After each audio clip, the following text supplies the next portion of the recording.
Good. Here.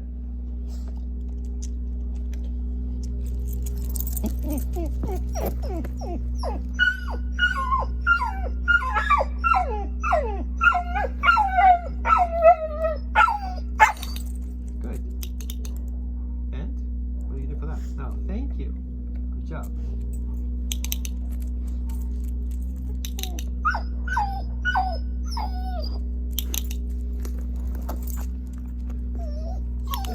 Good.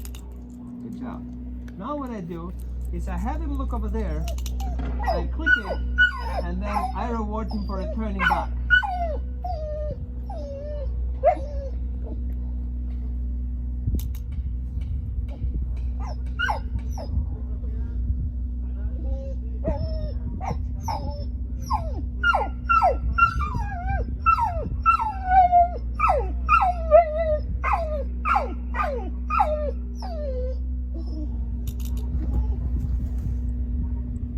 For not barking. For sitting and not barking. There you go. Good job. Let's go. Wait. Come. Look.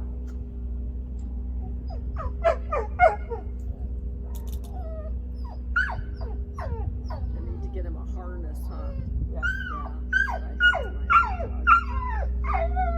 Look. Come. Let's go. Come. So now I'm not pulling the leash. I'm just holding it until.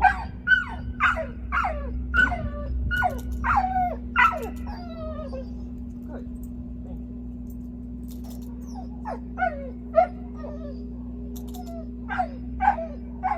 Thank you.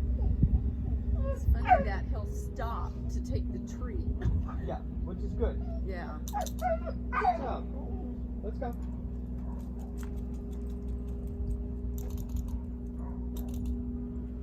Look. Here. Let's go. Yes, see, I told you, it's nothing to worry about.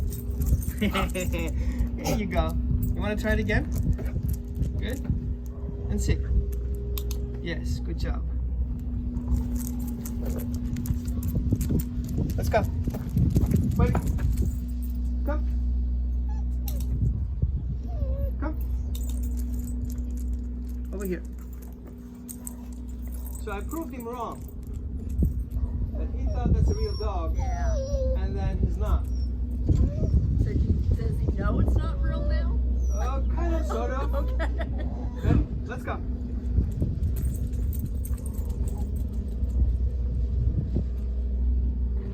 Not quite as interested, but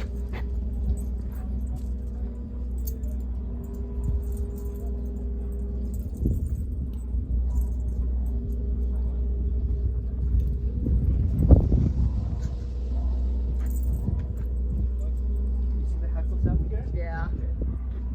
That's what his body tells you to do.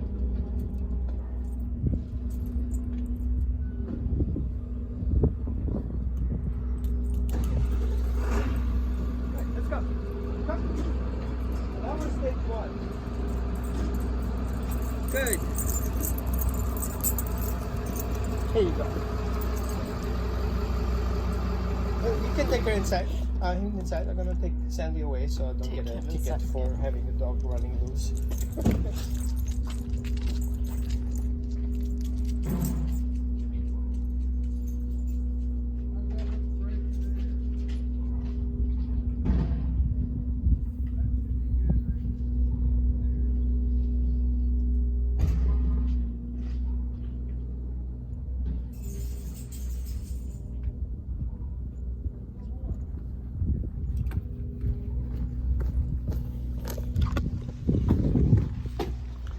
So what did you see?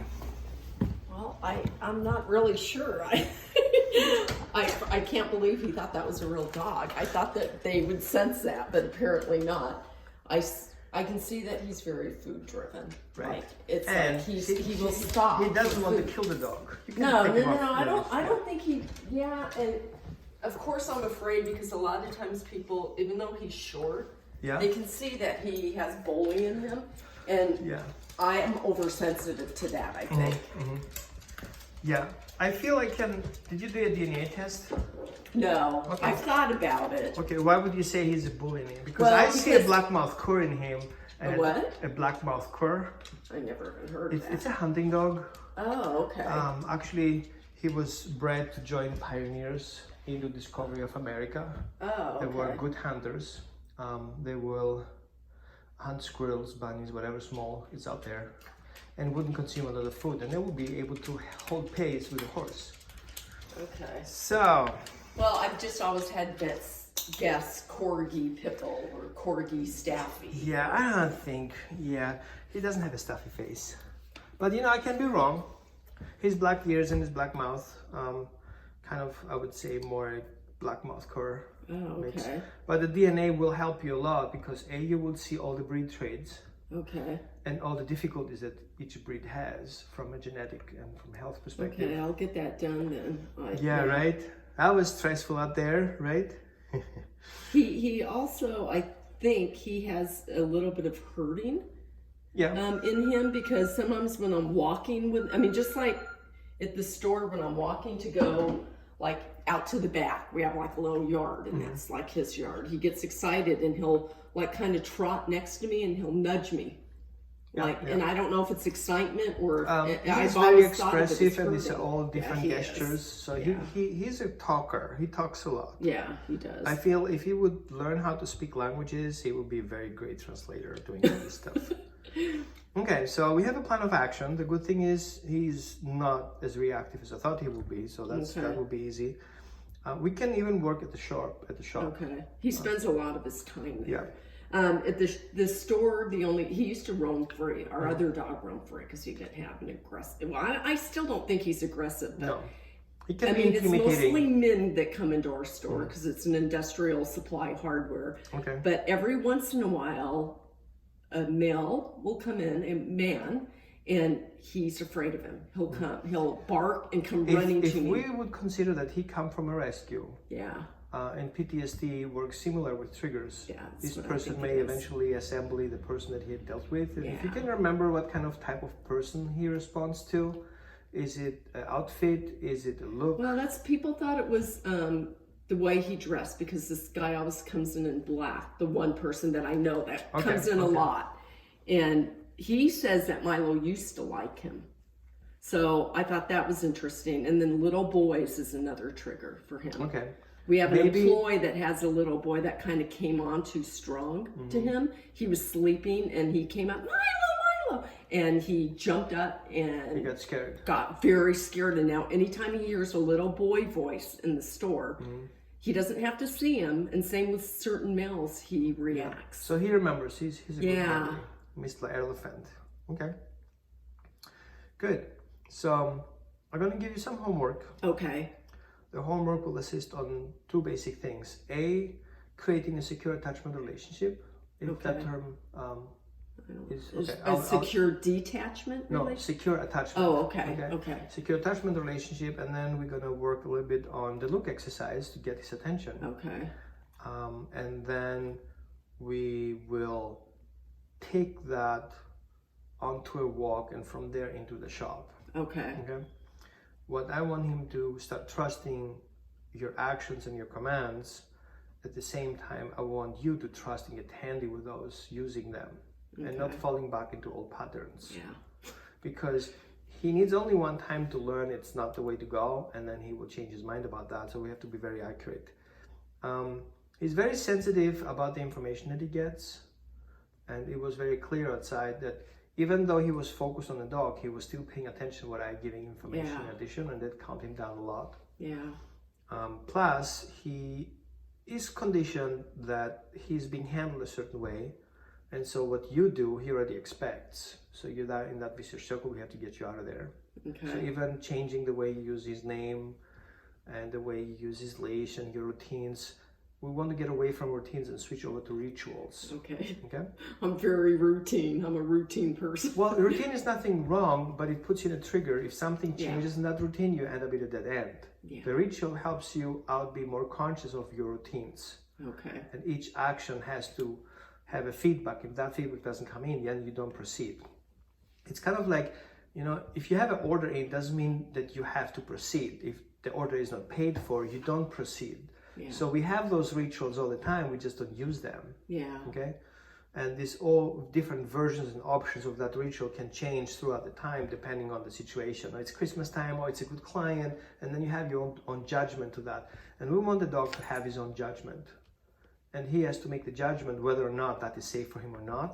If it's not safe, what should he do? If it's safe, what is appropriate to do? Yeah. And we have to put that in place. Because he's a working dog and he's definitely capable of following complex instructions that people likely will not be able to follow through. So we want to make sure that every information he gets is accurate, so he will remember the right thing. Do you think is that true that dogs can feed off? Because I can be a pretty anxious person. Oh, definitely. And if I am walking him, and I think this is where it started to go wrong, I would see a dog, somebody walking a dog towards me, and I would get, and then I think he would react to that. Let me point it out to you.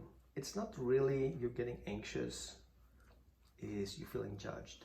Yeah, well, that's probably true too, yeah. I don't want to be that dog Yeah, owner. yeah. And I feel he feels the same way because he feels judged. Yeah.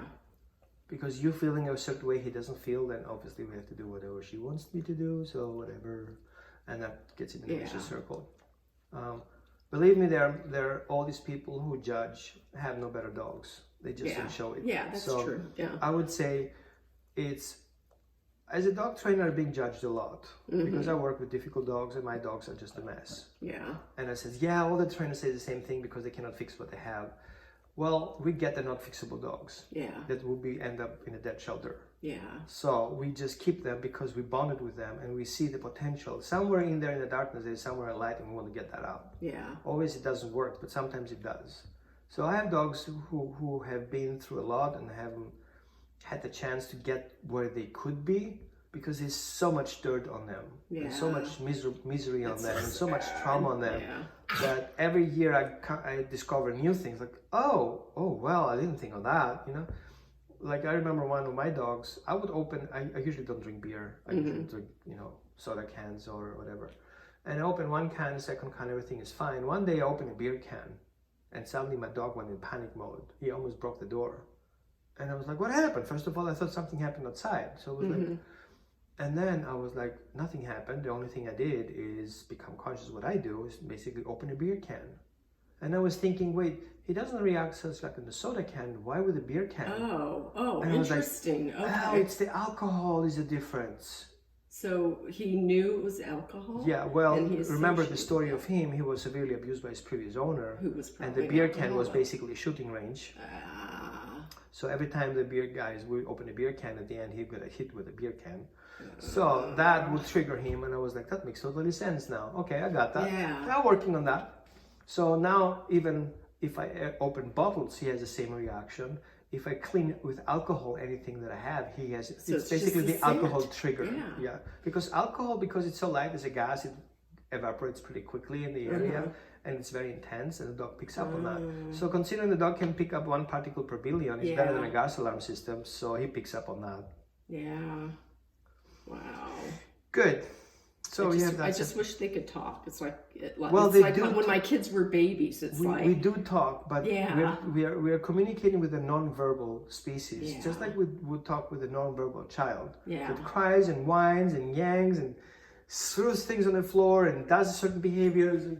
And we have to translate that. And so you could tell the difference when you're a parent, like Exactly. between the hurt cry. I want you to go back to that time where you felt confident being a parent. Okay. And don't see yourself as a dog trainer, because a dog trainer does only obedience. Yeah. A parent does everything. Yeah. Okay. I was much better at that. So again, it's the dog that come with the past. We don't know. Obviously, he has some issues. Yeah. And in addition, that nobody was there to explain him all the details of his new job description. And dogs perform just like people. What makes you being a good employee is if you know your clear job description and you can be the best what you are supposed to do. That's what secures your place. And so if that doesn't happen, then you get anxieties. Yeah. And if the dog is comfortable coming to your job every day and one day he's not. Well, and that's interesting because I work from home every Tuesday. That's the day that I work here. And on, weekends, obviously I don't always go in, but he's very unsure of that because it's out of our routine. Even though I do it every Tuesday, he will, for the first half of the day, constantly come in here and making sure if you're still here, cry and look at me and want to jump up and want attention. And then after about 3 or 4 hours, then he just comes in here and goes to sleep. So I always wondered that. It's like he knows that something's off today. Yeah. And it's out of his normal routine. He's so focused on so many details. Yeah.